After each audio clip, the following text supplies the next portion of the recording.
ክቡር ዶክተር አብይ አህመድ የኢትዮጵያ ፌደራላዊ ዲሞክራሲያዊ ሪፐብሊክ ጠቅላይ ሚኒስትርና የዕለቱ የክብር እንግዳ የተከበሩ አቶ አገኘሁ ተሻገር የፌዴሬሽን ምክር ቤት አፈ ጉባኤ፣ ክቡር አቶ ቴዎድሮስ ምህረት የፌደራል ጠቅላይ ፍርድ ቤት ፕሬዝዳንት፣ ክቡር አቶ ተመስገን ጥሩነህ የኢትዮጵያ ፌደራላዊ ዲሞክራሲያዊ ሪፐብሊክ ምክትል ጠቅላይ ሚኒስትር፣ ክቡር አቶ አደም ፋራህ በምክትል ጠቅላይ ሚኒስትር ማዕረግ የዲሞክራሲ ስርዓት ግንባታ ማስተባበሪያ ማዕከል ኃላፊ፣ ክቡራን የክልል ርዕሳነ መስተዳድሮች፣ ክቡራን የሁለቱ ከተማ አስተዳደር ከንቲባዎች፣ ክቡራን ሚኒስትሮች፣ ሚኒስትር ዴኤታዎች፣ ክቡራን አምባሳደሮችና ዓለም አቀፍ ተቋማት ኃላፊዎች፣ ክቡራትና ክቡራን ጥሪ የተደረገላችሁ እንግዶች እንኳን ወደ ዲጂታል ኢትዮጵያ 2030 ማስጀመሪያ መርሃ ግብር በደህና መጣችሁ። እንኳን በሰላም ተገናኘን።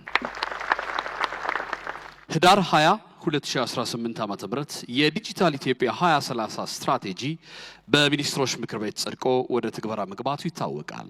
ይህንን የ2030 ዲጂታል ኢትዮጵያ ስትራቴጂ ይፋ የማድረጊያና የማስጀመሪያ ሁነት በጋራ ለማብሰር ነው በዚህ ታላቅ ሁነት ላይ እየታደም ነው። በዛሬ ሁነት ስለ ቴክኖሎጂ ብቻ ሳይሆን የምናወራው እያንዳንዱ ዜጋን ለማገልገል ኢኮኖሚያችንን ለማሳደግና ሀገራችንን በዓለም አቀፍ የዲጂታል ማዕከል ውስጥ ለማስቀመጥ በዲጂታል መንገድ እንዴት እየተለወጠች እንደሆነ ለማውሳት ጭምር ነው። ክቡራትና ክቡራን አሁን የቀጣዩ 10 ዓመታት ዲጂታል ኢትዮጵያ 2030 ጉዞን በተመለከተ ክቡር ጠቅላይ ሚኒስትር ዶክተር አብይ አህመድ በፋየርሳይድ ቻት ወይም በሰዓት ዳር ወግ ያስቃኙናል። ይህንን እንዲያከናውኑ ክቡር ዶክተር በለጠ ሞላ የኢኖቬሽንና ቴክኖሎጂ ሚኒስትርን ወደ መድረክ ጋብዛለሁ። መልካም ጊዜ ይሁንላችሁ።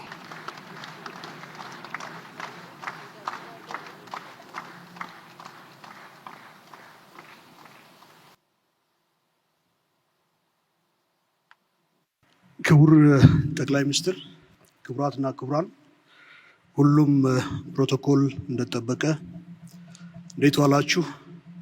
ጤና ይስጥልኝ ማለት እወዳለሁ። ክቡር ጠቅላይ ሚኒስትር፣ እንግዲህ ከውድ ጊዜው ቀንሰው የቀጣይ 5 ዓመት ሀገራዊ የዲጂታል ጉዞ ምን ይመስላል፣ ምን ላይ እንደርሳለን፣ መንገዳችንስ ምን ይመስላል የሚለውን ሰፋ ባለ የእርስዎን ምልከታ ማዳመጥ የምንችልበት እድል ስለሆነ ይህንን ወግ ከእርስዎ ጋር ለማድረግ እድል ስላገኘው በግሌ በጣም ደስ ያለኝ መሆኑን እየገለጽኩ፣ ክቡር ጠቅላይ ሚኒስትር፣ እንግዲህ አንድ 10 እንድንወያይባቸው እንፈልጋቸው 10 ያህል ነጥቦች አሉ። ከነዚህ ውስጥ በቅድሚያ ማነሳው ስለ ዲጂታል ኢምፓወርመንት ይሆናል። እንግዲህ የዲጂታል ቴክኖሎጂ የሰው ልጅ ህይወት በብዙ መልኩ እየለወጠ የሰው ልጅ የመፈጸም አቅሙን በከፍተኛ ሁኔታ እያሳደገ ኤጀንሲውን እያረጋገጠ የመሆን አቅሙን ከፍ እያደረገ የመምረጥና የመወሰን አቅሙን እያጎናጸፈ አጠቃላይ የሰው ልጅ እንደ ግለሰብ፣ ማህበረሰብ እንደ ማህበረሰብ፣ ሀገራት እና አጠቃላይ የሰው ልጅ እድገቱ በከፍተኛ ሁኔታ ከፍ እያለ የመጣበት በዲጂታል ቴክኖሎጂ እየጎለበተ የመጣበት ጊዜ ላይ እንገኛለን። ይህንንም በሀገራችን ዜጎቻችንን አጠቃላይ ህይወታቸውን ለመለወጥ የሚያስችል ስትራቴጂ ነድፈን በስራ ላይ ስናውል ቆይተናል። የዛሬው ቀን ያለፉትን 5 ዓመት የተገበርነውን ስትራቴጂ የምንዘጋበት እና የቀጣይ 5 ዓመት ስትራቴጂ የምንከፍትበት ቀን ነው። ስለዚህ ዲጂታል ሽግግር ወይም ስትራቴጂ ስንል ከዲጂታል ጋጀት እና ሲስተም ወይም ስርዓት በዘለለ ስለ ግለሰብ፣ ስለ ሰው፣ ስለ ማህበረሰብ፣ ስለ ሀገር ከዚህ ባሻገር የምናይበት ስለሆነ በዲጂታል የጎለበተ የኢትዮጵያ ህይወት ይህንን ስትራቴጂ በመተግበር ከ5 ዓመት በኋላ ምን አይነት በዲጂታል ቴክኖሎጂ ኢምፓወርድ የሆነ የኢትዮጵያዊ ህይወት መልክ ይኖራል የሚለው ላይ የእርስዎን ምልከታ እንዲያካፍሉን በአክብሮት ጠይቃለሁ። እንዴት ዋላችሁ? በመጀመሪያ ዶክተር በለጠ እንኳን ደስ ያለ ለማለት እወዳለሁ። እንደምታስታውሰው ዲጂታል 2025 ሲነደፍ ትንሽ አምቢሽየስ እቅድ ስለነበረና በዲጂታል ሴክተር ስትራቴጂ አውጥቶ የመተግበር ልምምድን ብዛም ስላልነበረን አይሳካም፣ ኢሉዥን ነው የሚል ፍራቻ በስፋት እንደነበር ታስታውሳለህ። በሚያስደንቅ ሁኔታ ከአምስት ዋና ዋና ዘርፎች መካከል አንዱ ስትራቴጂ መሆን አለበት። ለኢትዮጵያ ብልጽግና መረጋገጥ አይተኬ ሚና አለው ከሚለው ውሳኔ ጀምሮ ዲጂታልን ከግብርና፣ ከኢንዱስትሪ፣ ከማይኒንግ፣ ከቱሪዝም አስተካክሎ የማየት እይታ ከተጀመረበት ጊዜ አንስቶ ኋላም ስትራቴጂው ተነድፎ የተተገበረበትን መንገድ ስንመለከት ምናልባት በግብርናውም በማይኒንጉም በኢንዱስትሪውም ጥሩ ውጤት እንደመጣ ቢታወቅም የ2025 የዲጂታል ስትራቴጂ 100% በሚባል ደረጃ የተሳካ ስትራቴጂ ነው። ይህን ስትራቴጂ በመንግስት መዋቅር ብቻ ሳይሆን አካዳሚያውም እንዲፈትሸው እጋብዛለሁ። ምን ነበር ትልሙ፣ ንድፉ፣ ምን ተሳካ፣ ምን አልተሳካም የሚለውን ለማየት እድል ቢያገኙ አንድን ነገር አርቆ ማቀድ አርቆ ማለም ብቻ ሳይሆን የመከወን ብቃት ከዚያ ውስጥ እንዴት ሊወጣ እንደሚችል የሚያሳይ አስተማሪ ጉዞ ስለነበረ አንተ በዋነኛነት ይህን ስትራቴጂ የሚመራውን ተቋም የመራህ ሰው ስለሆንክ እንኳን ደስ ያለህ ብልህ የሚገባህ ይመስለኛል። የ2030 የዲጂታል ስትራቴጂ መንደርደሪያ ያደረገው 2025 ነው። ግን ዋና ራዕይ ዋና ፍላጎቱ ሰብሰብ አድርገን ስናይ 3 ነገር ለማሟላት ነው። አንደኛው አክሰስ ነው። ሁሉም ዜጎች ከቤታቸው ከሴልፎናቸው ካሉበት ስፍራ የሚፈልጉትን አገልግሎት ማግኘት የሚችሉበትን እድል መፍጠር ነው። በ2030 የዲጂታል ፔኔትሬሽን በዴታ 90% እንደርሳለን የሚለው የ2030 ስትራቴጂ በጣም ኮንሰርቫቲቭ ከመሆኑ የተነሳ ነው እንጂ ማለም መተለም ያለብን 100% ነው።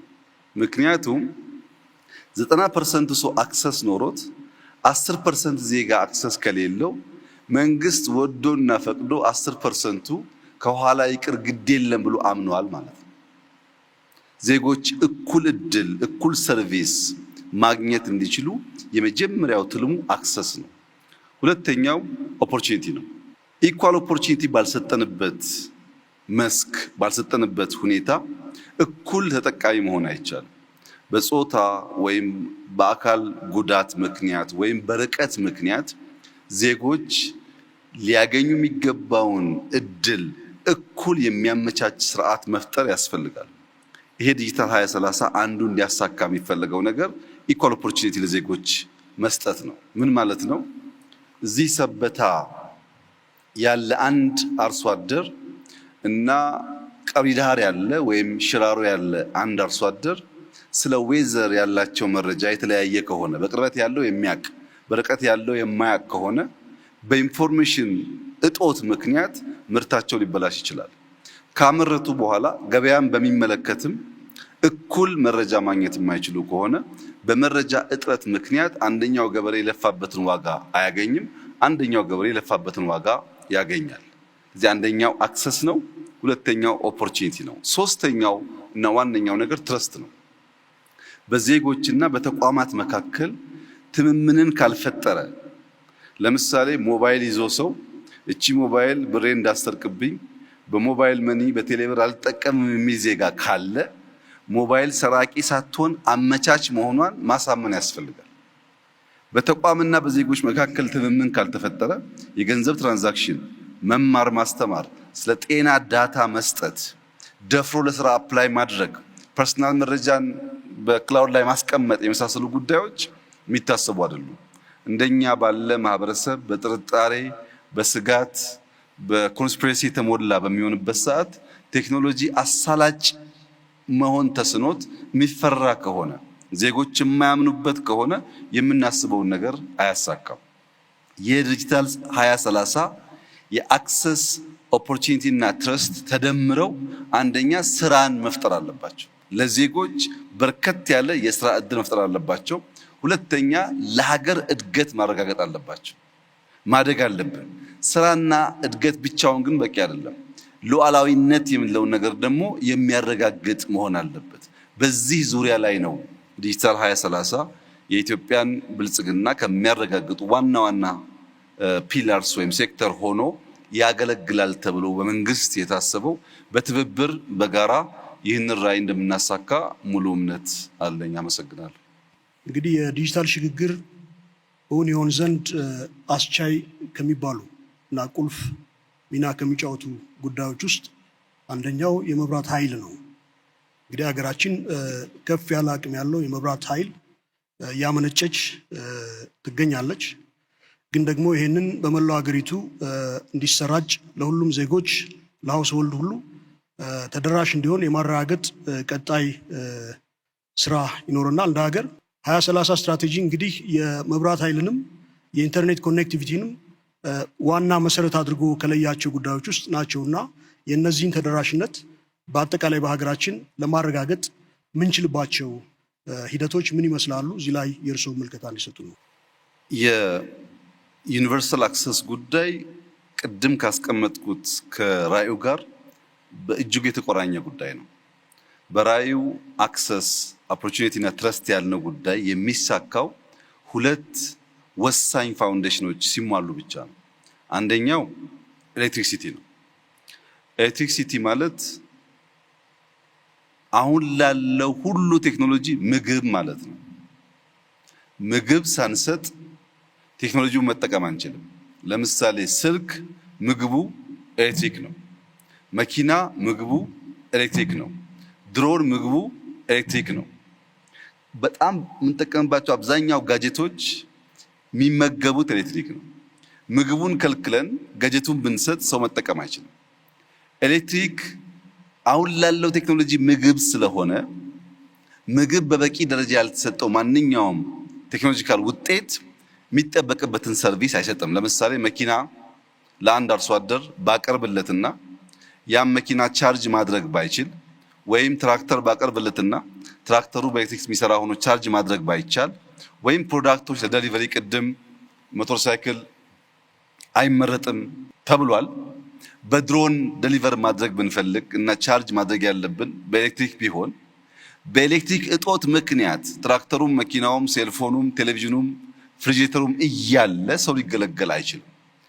የቴክኖሎጂዎች ሁሉ ምግብ የሆነውን ኤሌክትሪሲቲ ማዳረስ ያስፈልጋል። የምናዳረስበት መንገድ የግድ ናሽናል ግሪድ መሆን አይጠበቅበትም። አንዳንዱን በሚኒ ግሪድ፣ አንዳንዱን በኦፍ ግሪድ ሊሆን ይችላል። ለምሳሌ የተሻገረ ገጠር ባልነው የሶላር ሲስተም በየአርሶ አደሩ ቤት ለማዳረስ እየተሞከረ ነው ያለው። ኢትዮጵያ አሁን የሶላር ሴል ማምረት ጀምራ በወር ከ20 እስከ 25 ሚሊዮን ዶላር ኤክስፖርት አድርጋለች። ያንን ሴል የሚቀረውን ነገር በማሟላት በኢትዮጵያ ገጠር ውስጥ እንዲስፋፋ ማድረግ ይቻላል። ባጭሩ ኤሌክትሪሲቲ ማለት ቤድሮክ ኦፍ ትራንስፎርሜሽን ነው። እሱን ሳናሟላ የምናረጋግጠው እድገት አይኖርም። የተሟላ እድገት ለማምጣት ኢነርጂ ያስፈልጋል። ያ ኢነርጂ ግን በከተሞች የታጠረ በቅርብ ርቀት የታጠረ ሳይሆን ሁሉም ዜጎች የሚያገኙት መሆን አለበት። ሁለተኛው ኮኔክቲቪቲ ነው።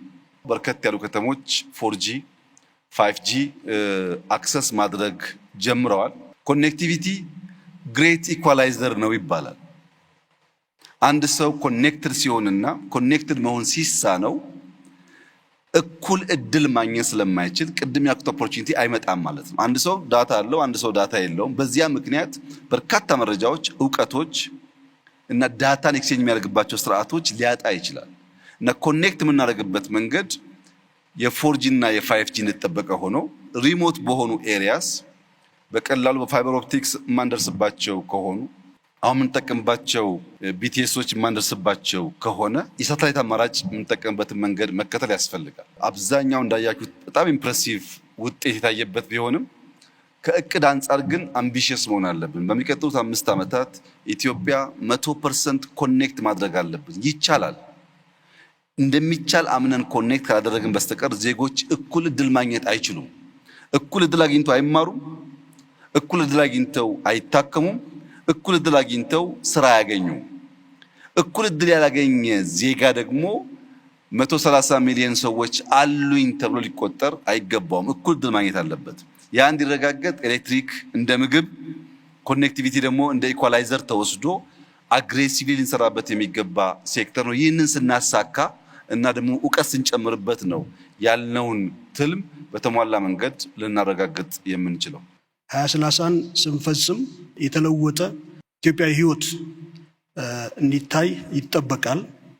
ስለዚህ ይህን የዲጂታል ሽግግር እውን ለማድረግ እንግዲህ መሰረተ ልማት ግንባታ ውስጥ መግባታችን አይቀርም።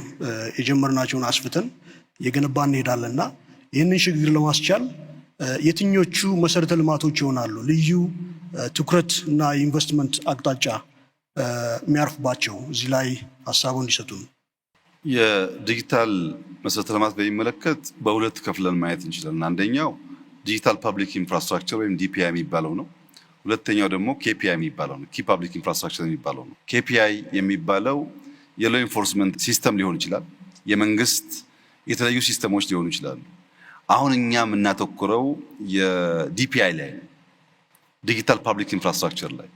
እነዚህ ዋና ዋና ተብሎ የሚገለጹት ለምሳሌ አንደኛው ፋይዳ ነው። ፋይዳ ዋና የፐብሊክ ኢንፍራስትራክቸር የሚያደርገው ዋና ጉዳይ ምንድን ነው? ለምሳሌ ዶክተር በለጠ 1000 ብር አለ ደሞዝ ወስደሃል። ያን 1000 ብር የት እንዳስቀመጥክ አታውቅም። ቤት ይሁን ቢሮ ይሁን ኪስ ይሁን አታውቅም። ብሩ አለ፣ አድራሻውን ስለማታውቅ ካፍቴሪያ ሄደ ቡና ብታዝ ሂሳብ ስትባል ገንዘብ አለኝ ግን አሁን ለጊዜው አድራሻውን አላውቅም ብትል የሚሰማ ሰው አይኖርም። ገንዘብ ኦን ማድረግ ብቻ ሳይሆን የት እንዳለ ማወቅም ጭምር ኢምፖርታንት ነው።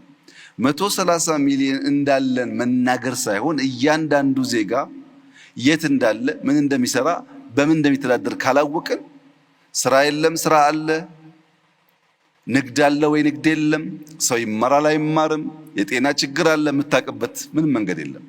ፋይዳ አድራሻን ጨምሮ የአንድን ዜጋ ሁለንተናዊ መረጃ የሚይዝ ሲሆን ያን መረጃ ያለው ሰው ወደ ዲጂታል ፔመንት ሲስተም ቨርቹዋሊ በአካል ሳይገኝ ሊበደር፣ ገንዘብ ሊያስተላልፍ፣ ሊገዛ ይችላል። ምን ከሆነ ከታወቀ በማይታወቅ ሰው ያንን ትራንዛክሽን ማካሄድ አይቻልም። የመጀመሪያው በዲፒአይ በአንክሮ ማየት የሚገባን ጉዳይ ፋይዳ ላይ ግን አድሬስ ጨምረን ማለት ነው። ሁለተኛው የፔመንት ሲስተም ነው። የፔመንት ሲስተሙ አሁን ያለው ቅድም የተነገረው ከካሽ ኢትዮጵያ ባለፉት 5 ዓመታት በአብዛኛው ካሽ ላይ ተንተራሰ የንግድ ስርዓታችን ወደ ዲጂታል ተቀይሯል። ይሄ ልክ እንደ ተራ ዜና እንደ ተራ ንግግር የሚታይ ጉዳይ አይደለም። ምክንያቱም ኢትዮጵያ በየዓመቱ ካሽ ለማሳተም በ100 ሚሊዮን ዶላር ታወጣለች። ምክንያቱም የኛ ካሽ ከታተመ በኋላ የአያያዝ ስርዓታችን ችግር ስላለበት እንደምታውቁት ቶሎ ያ ገንዘብ አውት ኦፍ ኦርደር ይሆናል። አዳዲስ ብሮች ካልታተሙ በስተቀረ በነበረን ካሽ መገበያየት አንችልም። አሁን ዲጂታል የግብይት ስርዓቱ የካሹን ኦቨርቴክ በማድረጉ ብቻ በርካታ ሀብት ቀንሷል ሀገራችን ማለት ነው። ይህ ፔመንት ሲስተም ግን በሁሉም ሴክተር አሁን ደግሞ ከሎካልም ወጥቶ ኢንተርናሽናሊም ተአማኒ የሆነና ለመገልገል የሚያስችል መሆን አለበት። አንድ ሰው እዚህ ሆኖ ከሌላ ሀገር የሚገዛው ዕቃ ካለ በዲጂታል ፔመንት ሲስተም መግዛት የሚችልበትን ስርዓት መፍጠር ያስፈልጋል። ዘመን ገበያን እንደ ኤግዛምፕል ብንወስድ በየዓመቱ በሚመጡ በዓላት ከዚህ ቀደም የነበረው የበግ ዋጋ ወይ የሽንኩርት ዋጋ ወይም የሆነ ኮሞዲቲ ላይ ንግድ ስርዓቱ መሀል ላይ ባሉ ሰዎች ይፈጠር የነበረውን አነሰሰሪ የዋጋ ውድነት በከፍተኛ ደረጃ ቀንሷል። ፈላጊና ሻጭ በቀጥታ ያገናኛል።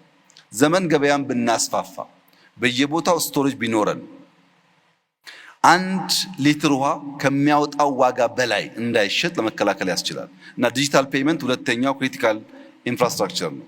ሶስተኛው እና ዋነኛው አብዛኛው እዚህ ያለ አመራርም በተለየ ሁኔታ እንዲገነዘብ የምፈልገው የተሟላ ዳታ ኤክስቼንጅ በሌለበት ሀገር ውስጥ የዲጂታል ትልሞቻችን የተሟላ ፍሬ ሊያፈሩ አይችሉም።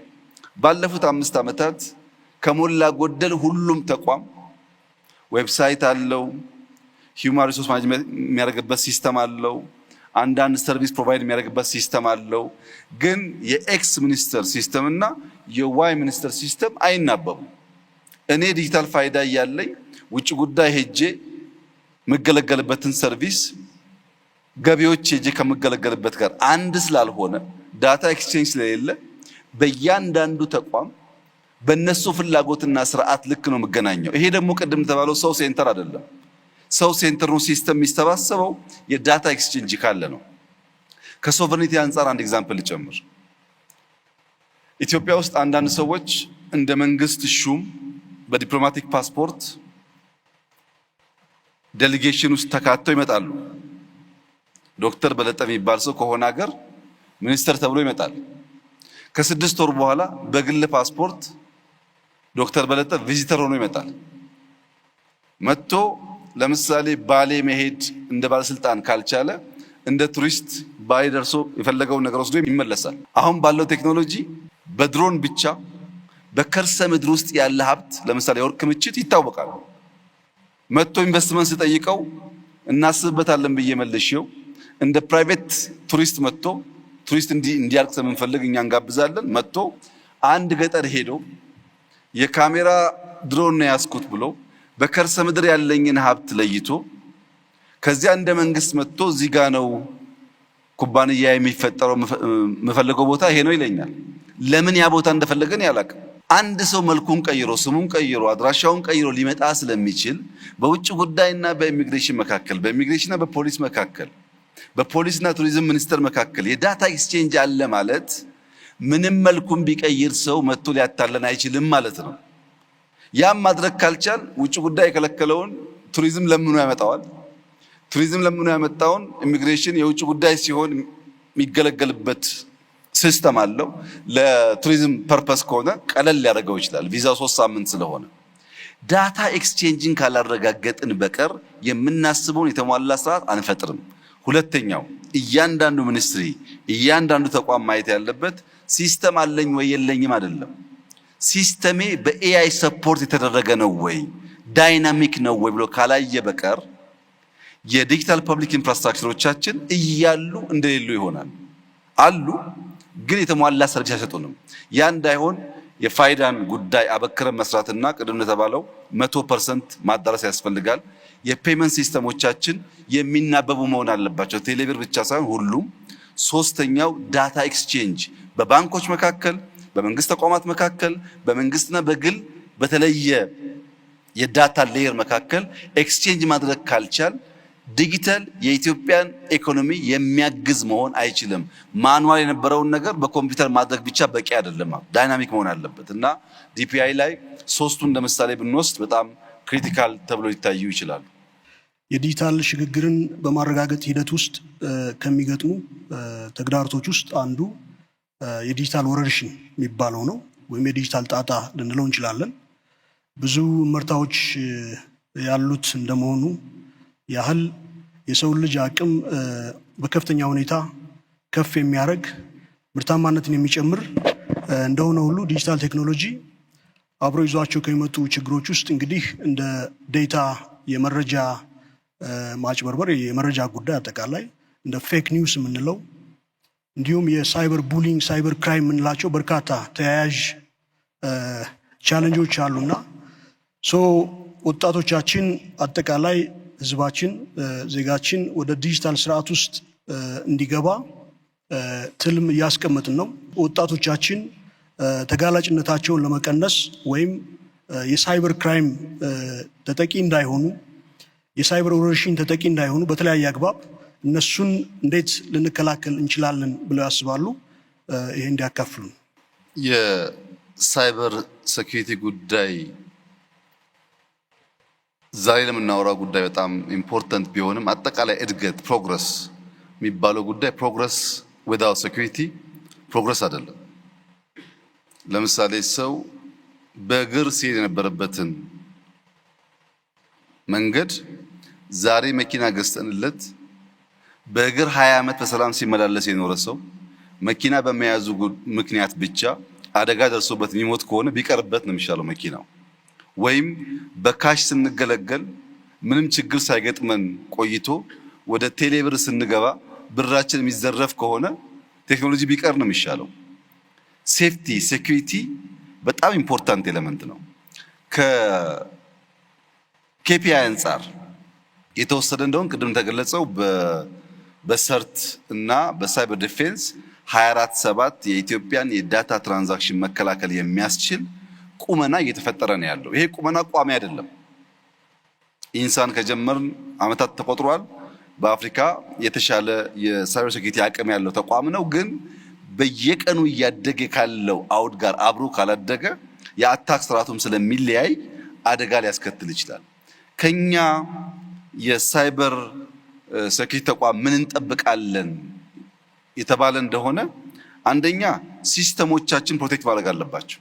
እነሱን ተማምነን ሲስተም እንደ ፕራይቬት ካምፓኒ ወይ እንደ መንግስት እንገዛለን፣ እንጠቀማለን። አሱም የምናደርገው የሚደርስብን ጥቃት ካለ ይከላከሉልናል ነው። እያንዳንዱ ሲስተም መከላከል ይጠበቅባቸዋል። ኤኒ ቨርቹዋል አታክ ልክ ፊዚካል አታክ መከላከያ እንደሚከላከለው ቨርቹዋል አታኩን ደግሞ የሳይበር ሴኩሪቲ ተቋም መከላከል ይጠበቅበታል። ሁለተኛ ዳታ ነው። ሲስተም ብቻ ሳይሆን ዳታዎቻችን መከላከል አለባቸው። ሶስተኛ ትውልድ መከላከል አለባቸው። ክሪቲካል ፖይንቱ እዚህ ጋር ነው። ቴክኖሎጂን ኢምብሬስ ማድረግ አለብን። ቴክኖሎጂካል ሳቪ የሆነ ትውልድ መፍጠር አለብን። ያ ማለት ግን የኢትዮጵያን ካልቸር የኢትዮጵያን ሀገራዊ ፍላጎትና ጥቅም አደጋ ውስጥ በሚጥል መልኩ ግን መሆን የለበትም። ለምሳሌ ሪሰንትሊ ከቲክቶክ ጋር ተያይዞ በቁጥጥር ስር የዋሉ ወጣቶች ነበሩ። እነዚያ ወጣቶች ለኢትዮጵያ አስፈላጊ ናቸው። ያንን አውድ ተቀላቅለው ፈጥረው ለመማር ስራ ለመስራት መሞከራቸው ሊበረታታ የሚገባው ጉዳይ ነው። ነገር ግን ሲማሩ ከውጭ መማር ያለባቸውን ዕውቀትና መጠበቅ ሴፍጋርድ ማድረግ ያለባቸውን የእኛን ባህል የእኛን ፍላጎት ከቀላቀሉ ግን ጥፋት ያስከትላል። ለዚያ ደግሞ መገሰጽ መመከር ያስፈልጋል ማለት ነው። ግማሹ ለምን ተያዙ፣ ግማሹ ለምን አልተያዙም ይላል። እኛ ልጆቹን ኢንከሬጅ ማድረግ ነው የምንፈልገው፣ ግን እየገሰጽን እያስተማርን። ለምን ለምሳሌ አንድ ሀገር ብንወስድ ስም መጥቀስ ባያስፈልግም ከ16 ዓመት በታች ያሉ ልጆች ሞባይል እንዳይዙ ሕግ ያወጣ ሀገር አለ። ለምን እነዚያ ልጆች ሞባይል ይዘው ከሚያገኙት ዕውቀት በላይ ጥፋት ነው ብሎ አስቧል። ታዲያ እንዴት ቴክኖሎጂ ይጠቀሙ ሲባል ትምህርት ቤት ሲሄዱ ኮምፒውተር አላቸው፣ መምህራን ይቆጣጠራሉ። ቤት ሲገቡ ኮምፒውተር አላቸው፣ ወላጅ ይቆጣጠራል። እዚህ መሃል ግን ስልክ መያዛቸው ጉዳት እንጂ ጥቅም የለውም ብሎ ከልክሏል። ሌላ ሀገር ደግሞ የወሰን እንደሆነ በሳይበር ሴኩሪቲ ተቋም በመገልገል ቲክቶክ በአንድ ሀገር ውስጥ 100% በሚባል ደረጃ ህፃናት ከ16 ዓመት በታች ከሆኑ ከስቴም ውጪ ቲክቶክ ማየት አይችሉም። ቲክቶክ አለ ሳይንስ፣ ማቴማቲክስ፣ ቴክኖሎጂ ነክ ጉዳይ እንጂ ያለባበስ ያዘፋፈን ምናምን ነገር ማየት አይችሉም። ዘግቷል። ያ ሀገር ያ ብቃት አለው። ልጆቼ በቲክቶክ በቴክኖሎጂ ስለ ሳይንስ ሲወቁ፣ ስለ ማቴማቲክስ ሲወቁ፣ ስለ ፊዚክስ ሲወቁ ከዛ ያለፈው ዕውቀት ግን አያስፈልጋቸውም ብሎ ዘግቷል። ኢትዮጵያ ከዚህ ዓመት በታች ያለው ወጣት ስልክ አያዝ ብላ ህግ ካላወጣች፣ ቲክቶክ ደግሞ ፊልተር ማድረግ ካልቻለች፣ መጠንቀቅ ያለብን ነገር በተለይ ኢንፍሉዌንሻል ምንባል በዛ ሰፈር የምንሰራ ሰዎች በእኛ ምክንያት ብዙ ሰው ሊመረዝ ይችላል። ቢኮዝ ህፃናት አንድ የሚወዱት ሰው አለባበሱ፣ አነጋገሩ፣ ቁመናው ሁሉ ኢንፍሉዌንስ ያደርጋቸዋል። እኛ የሚከተለን ሰው እንዳለ አስበን ጥንቃቄ ካላደረግን የኢትዮጵያን ባህል፣ የኢትዮጵያን እምነት፣ የኢትዮጵያን ፍላጎት የሚቃረን ከሆነ ቴክኖሎጂው አጋዥ ሳይሆን ጥፋት ይሆናል ማለት ነው። ቴክኖሎጂ የምንማርበት፣ የምንጠቀምበት፣ የምናድግበት እንዲሆን በእኛ ውስጣዊ ሁኔታ የተገራ መሆን አለበት። ከዚህ አንጻር ሳይበር ሴኩሪቲ በጣም ከፍተኛ ኃላፊነት ያለበት ተቋም ነው። ይህን እንደሚያሳካ ተስፋ ይደረጋል። የተለያዩ ሴክተር እየመሩ ያሉ ወጣቶች ኢትዮጵያ ስትራቴጂ በመንደፍ ብቻ ሳይሆን በዚያ ዘርፍ ሊመሩ የሚችሉ አመራሮች በመፍጠርም ከፍተኛ ተስፋ እንዳለ የሚያመላክት ነው። እኔ እንደዛ የተሰማኝ ያንተን ስሜት ባላቅም በጣም ደስ የሚል ቀን የነበረን። እነዚህ ልጆች ያን ያሳካሉ የሚል ተስፋ አለ። ክቡር ጠቅላይ ሚኒስትር እንግዲህ 2030 ስትራቴጂ ክሮስ ከቲንግ ናቸው ብሎ በሁሉም ዘርፍ እንዲተገበሩ እንድንጠቀማቸው ከተቀመጡ ጉዳዮች ውስጥ አንዱ አርቲፊሻል ኢንቴሊጀንስ ነው እና ኢንዱስትሪ 5.0 ናቸው። እነዚህ በዘርፎቻችን በስራ ሂደቶቻችን እነዚህን ዲፕሎይ አድርገን መጠቀም ከቻል የትየለሌ የሆነ ውጤትና ምርታማነትን ያጎናጽፋሉ። ለሀገርም ለዜጋም እንደ ግለሰብ እና አጠቃላይ ሀገራዊ ልማትና ብልጽግናችን ለማረጋገጥ የአርቲፊሻል ኢንቴሊጀንስ እና ኢንዱስትሪ 05 እንዴት መገልገል ይኖርብናል ብለው ያስባሉ? ኢንዱስትሪ 5.0 የሚባለውን ሪሰንትሊ ዩኤን አዶፕት ያደረገው ሀሳብ ከዚህ ቀደም ከምናቀው የኢንዱስትሪ 1.0 2.0 የተለየ ነው። ኢንዱስትሪ 4.0 ለምሳሌ አርቲፊሻል ኢንተለጀንስ ነው፣ አንድ ሴክተር ላይ የመጣ እድገት ነው። 5.0 ግን ኮንቨርጅ ያደረገ ነው፣ ለአንድ ሴክተር ሳይሆን እያንዳንዱ ቴክኖሎጂ ሰው ተኮር መሆን አለበት። ሴንተር ማድረግ ያለበት ሰው ነው። ለሰው በሚያገለግልበት አውድ መጠቀም አለብን። የሰውን የኑሮ ደረጃ ኤሊቬት የሚያደርግ የሚያሻሽል መሆን አለበት የሚል እሳቤ የያዘ ነው። በምን ይገለጻል ይሄ? ለምሳሌ ከዚህ ቀደም ታይፕራይተር ነበረ። ኮምፒውተር ሲመጣ ታይፕራይተር ጠፍቶ ኮምፒውተር ተካው። አሁን ባለው በአርቲፊሻል ኢንተለጀንስ ዘመን የ5.0 እሳቤ ግን እንደዚህ አይደለም። ለምሳሌ ኤአይ ማለት ሁሉ ነገር ነው። መሶብ ኤአይ ነው። ኢኮሜርስ ኤአይ ነው። ኢገቨርነንስ ኤአይ ነው። ድሮን ኤአይ ነው። አንማንድ መኪና ኤአይ ነው። ሮቦትስ ኤአይ ነው።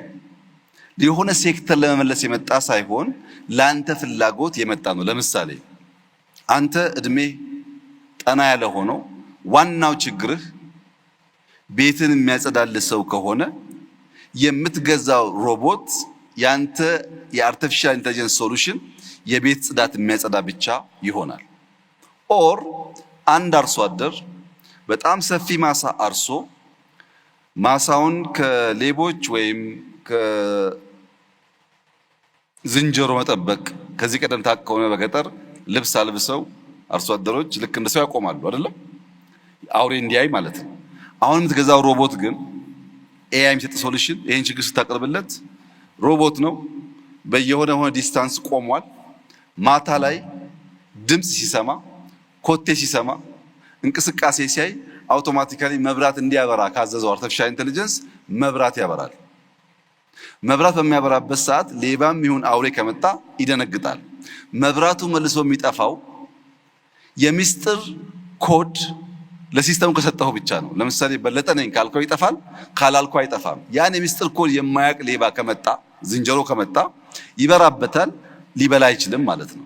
ሁለተኛው ደግሞ ከበራበት በኋላ እንቅስቃሴ የሚያደርግ ከሆነ ያ የመጣው ጠላት ወይም ሌባ ሮቦቱ በድምፅ በአላርም በእንቅስቃሴ እንዲያስፈራራው ማድረግ ይቻላል። ለአርሶ አደር ደግሞ የሚያስፈልገው ማሳ የሚጠብቅ ሊሆን ይችላል።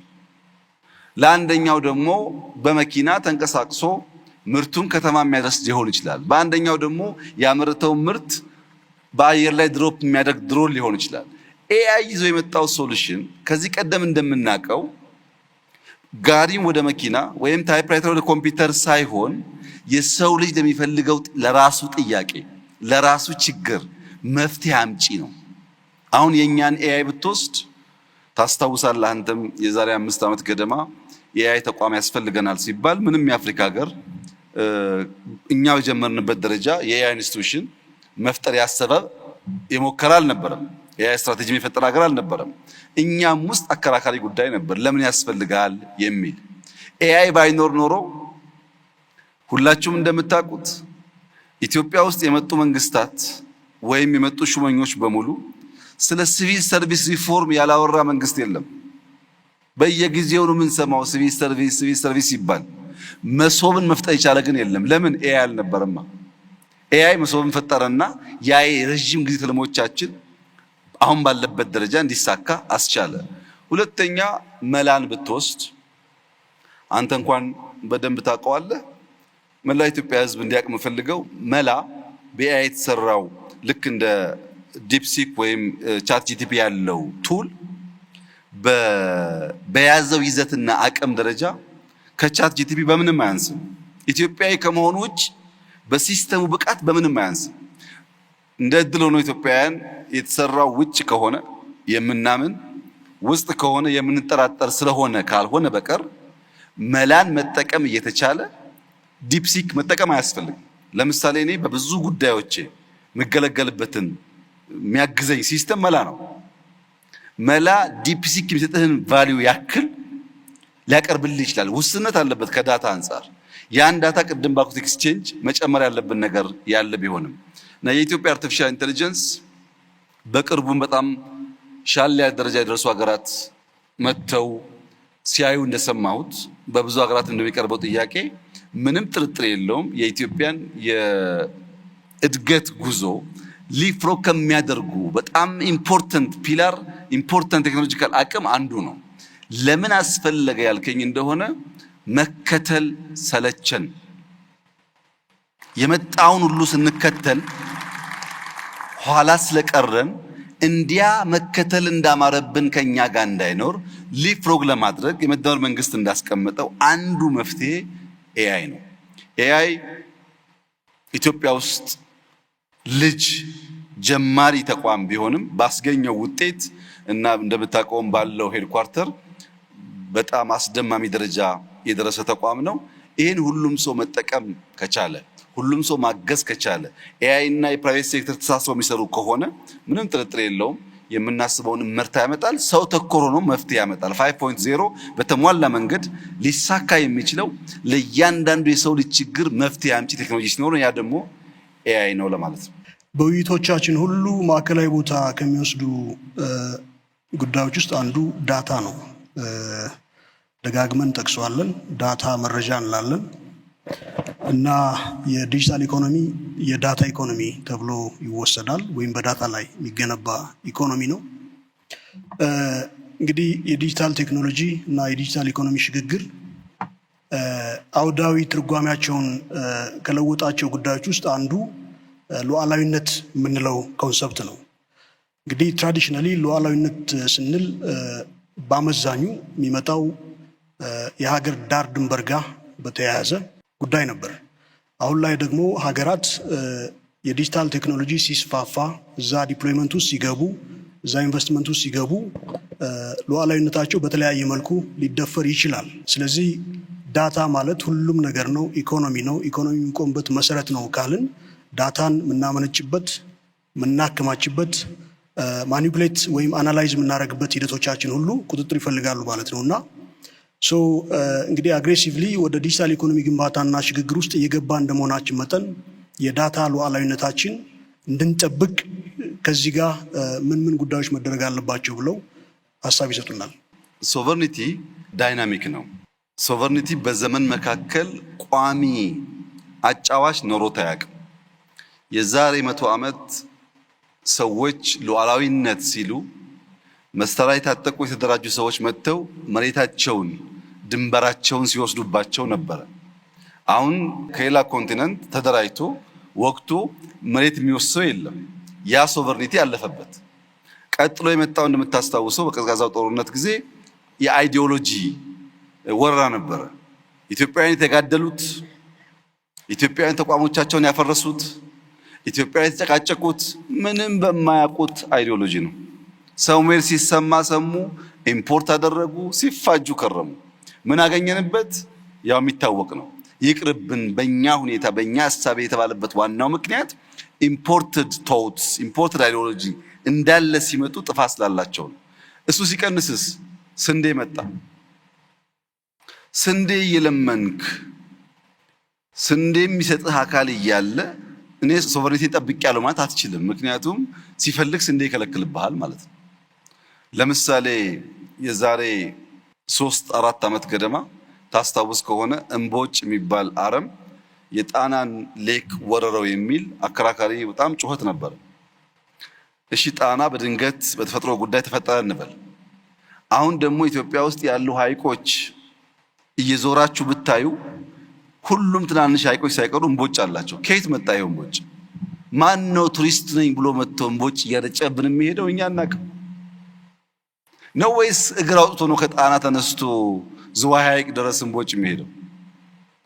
ትክክለኛው መልስ በእጄ ኖሮ ሳይሆን ዲፔንደንት የሆኑ በራሳቸው ምግባቸውን የማያመርቱ ሐሳባቸውን የማያመርቱ የሥራ ሂደት የማያመርቱ ሀገራት ስለ ሶቨርኒቲ ሊያወሩ አይችሉም። ሊያወሩ አይችሉም። አሁን ባለው ዘመንሳ በኤአይ ዘመን አንደኛው ዳታ ነው። ለምሳሌ ኢትዮጵያ ውስጥ ጉንፋን በተደጋጋሚ ይነሳል። ኢትዮጵያ ውስጥ ጉንፋን ተደጋጋሚ የሚነሳው ጥቅምት ወር ነው።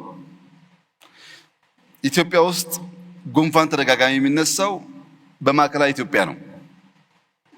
ኢትዮጵያ ውስጥ ጉንፋን ተደጋጋሚ የሚነሳው በወንዶች ላይ ነው። ይሄ ዳታ ቢኖር አዘን ኤግዛምፕል ይሄ ዳታ እኛ ከሌለን ይሄ ዳታ ያለው ሀገር በሚቀጥለው ዓመት ጉንፋን እንደሚመጣ አውቆ መድኃኒት ያዘጋጅልናል። በዛ ዳታ መድኃኒት አዘጋጅቶ አንተ ትታመማለህ፣ እሱ ያቀብልሃል መድኃኒት። መድኃኒትን እስካላመረት ድረስ ሶቨሬኒቲ ልታወራ አትችልም። ዳታን መቆጣጠር፣ ዳታን ከአንተ ፍቃድና ፍላጎት ውጭ ሌሎች አክሰስ እንዳያደርጉ ማድረግ ማለት ልክ ካሽ ሀብት ወይም የውሃ ሀብት የወርቅ ሀብት እንደመከላከል ማለት ነው። ሌትስ ሴይ አሁን ዳታውን በክላውድ ቅድም እንሰራለን ስላላችሁ ገነባችሁት ብለን ደግሞ እናስብ። ዳታ ሴንተር ገንብታችሁ ዳታችን እንቆጣጠራለን ደግሞ ይባል። ቀጥሎ ደግሞ የቺፕስ ጉዳይ ይመጣል። ዳታ ሴንተሩ የሚገነባበት ቺፕስ አልሰጥህም ይላል። የሁሉ ቺፕስ የሁሉ ቴክኖሎጂ ኢንፑት አፍሪካ ሆና እያለች አፍሪካ ሁሉንም ቺፕስ ከውጭ የምታመጣ ከሆነ ስንዴ ብታመርትም በቺፕስ ደግሞ ነገ ትያዛለች። እና ሶቨርኒቲ ዳይናሚክ ነው። በየዘመኑ ካለ ጉዳይ ጋር እያደገ ነው። ለምሳሌ አሁን ፋይዳን ውሰድ።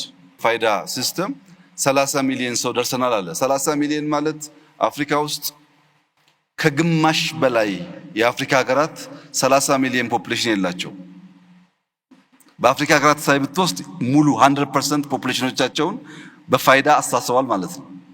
ፋይዳን ነዮዳይ ስለሰሩት ዛሬ ለዛምቢያ ማርኬት ለማቅረብ ለተለያዩ አፍሪካ ሀገር ለማቅረብ ድርድር ላይ ናቸው። ለምን?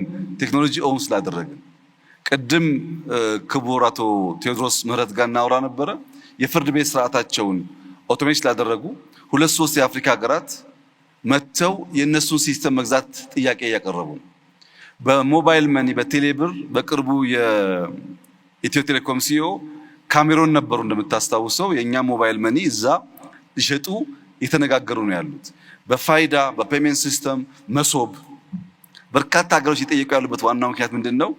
አፍሪካ ውስጥ ጥቂት ሀገራት እኔም አንተም የምናውቃቸው ሀገራት ሲስተሞቻቸውን ከሌላ ዓለም አመተው ተጠቅመው እነዚያ ሀገራት ጋር እሰጣ ገባ ውስጥ ሲገቡ የፍርድ ቤት ሲስተም የተዘጋበት ሀገር አለ። የፔሜንት ሲስተም የተዘጋበት ሀገር አለ። የሜዲካል ሲስተም የተዘጋበት ሀገር አለ። ከውጭ ስናመጣ ሲስተሙን በርቀት ይዘጉብንና እንቅስቃሴ ስለሚያግቱን አፍሪካ ውስጥ አቅም ካለ የአፍሪካን አቅም መጠቀም ይሻላል የሚል እሳቤ አሁን በጣም በርካታ ሀገራት ውስጥ እየተፈጠረ ነው ያለው። ታዲያ ችግሩ ምንድን ነው? የኢትዮጵያ አርቲፊሻል ኢንተለጀንስ ተቋም፣ ኢንሳ፣ የፋይዳ ተቋም፣ ሌሎችም ተቋማት ማሰብ ያለባቸው ጉዳይ በሀገር ውስጥ እኛ የለመድነው ካልቸር ማከላከል ነው። ፕራይቬት ሴክተር የሚያሳትፍ አይደለም። አሁን ካሜሮን ወይም ጋና ወይም ታንዛኒያ መሄድ ስናስብ ኢንሳና ፋይዳ በቀጥታ መሄድ ብቻ ሳይሆን የኢትዮጵያ ሀገር በቀል ፕራይቬት ሴክተር ካምፓኒዎች እያደጉ ያሉ ስታርታፖች እንዲሄዱና እንዲሰሩ አስፈላጊው ድጋፍ የተደረገላቸው በአፍሪካ ማርኬት እንዲወዳደሩ ካላደረግን በቀር የመንግስት 3 እና 4 ኤጀንሲዎች ያን ነገር ሊያሳኩት አይችሉም። እኛ ማሰብ ያለብን ነገር የፕራይቬት ኩባንያ ሆኖ ኢትዮጵያዊ ኩባንያ ሆኖ 5 ቢሊዮን ብር ቢያተርፍ ምንም ችግር የለውም። የኛ ኩባንያ እስከሆነ ድረስ የግድ ኢንሳ መሆን የለበትም፣ የግድ ኤአይ መሆን የለበትም። ፕራይቬት ሴክተር ኢትዮጵያዊ ተቋማት የኛን ቴክኒካል ድጋፍ፣ ፋይናንሻል ድጋፍ፣ የማርኬት አክሰስ ድጋፍ እያገኙ በአፍሪካ ማርኬት ውስጥ ስራ እንዲሰሩ ካደረግናቸው በዛ ልክ ዳታ እናገኛለን፣ ልምድ እናገኛለን፣ ገንዘብ እናገኛለን። በለጠ ሰራውና ኤአይ ሰራው ወይም ኤክስ ኩባንያ ሰራው በኢትዮጵያ ደረጃ በማክሮ ሌቭል ሲታይ ለውጥ የለውም። ተቋማትና ኃላፊዎች ማከላከል ሳይሆን ፕራይቬት ሴክተር በተለይ ስታርታፕስ ደግፈን ወዲያ ማርኬት እንዲወጡና ትርፋማ እንዲሆኑ ማድረግ ስንችል ነው እንግዲህ ቅድም የተባለው ዩኒኮርን ሊሳካ የሚችለውና ሲስተሞች አሉ፣ ፍላጎት አለ። ፕራይቬት ሴክተር ማሳተፍን ታሳቢ ካደረግን በተሟላ ሁኔታ የዳታ ሶቨርኒቲ ብቻ ሳይሆን የሌላንም አክሰስ የማድረግ አቅማችን እያደገ ይሄዳል ማለት ነው። እንደ እውነቱ ከሆነ ይህንን ብዙዎቻችን ወደ የተቋሞቻችን መልሰን አሁንም ምናጤ ነው የምንማርበት ጉዳይ እና መልእክት እንደሆነ እገነዘባለሁ። የዳታ ሉዓላዊነት ጉዳይ ሴንትራል ነው።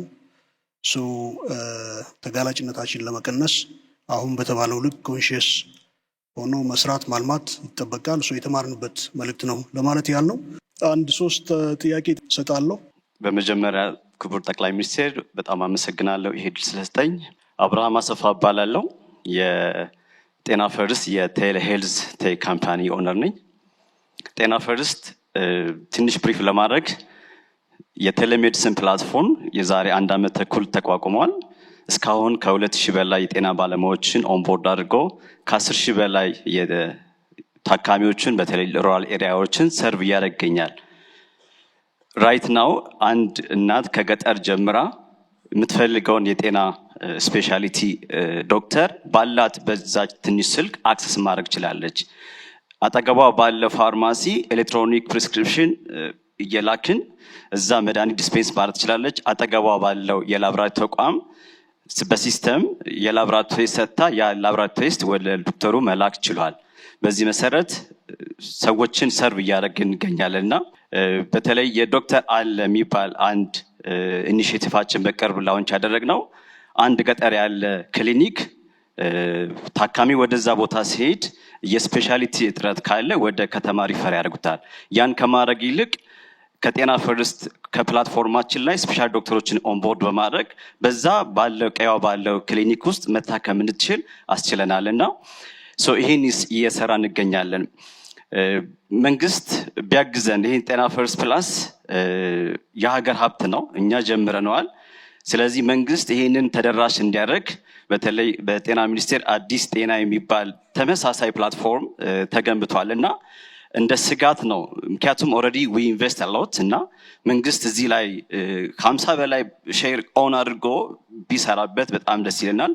ኢስት አፍሪካ ላይ ሙቭ የማድረግ ኢኒሼቲቮቹ አለንና መንግስት ቢያግዘን ብዬ አመሰግናለሁ። ስሜ አሌክሳንደር ሳሙኤል ይባላል። ከኢንሳ ታለንት ሴንተር ነው የመጣሁት። እዛ በቆየሁበት ቆይታዬ የራሴን ስታርታፕ ፋውንድ አድርጌ ፕላስ ደግሞ ከውጭ ካምፓኒዎች ጋር ዲሎችን አድርጌ የሀገራችንን የመጽሐፍ ኢንዱስትሪ ይረዳል ብዬ ማስበው አውተሮቻችንን ይረዳል ብዬ ማስበውን የራሴን ሰኒቮ የሚባል ስታርታፕ ከፍቼ ነበር። አሁንም እየሰራ ነው። ጥያቄ ኳንተም ኮምፒውቲንግ የሚባለው የኮምፒውቲንግ ክፍል ኢትስ በጣም ሂውጅ። እሱ ላይ ምንሰራ ከሆነ ዲጂታል ኢትዮጵያ በጣም ሰክሰስፉል ይሆናል ብዬ አስባለሁ። ዓለምም እየሰራችበት ስለሆነ እና እዛ ላይ እየተሰራ ያለ ስራ ካለ ቢነገረኝ እላለሁ። መልእክቴ ደግሞ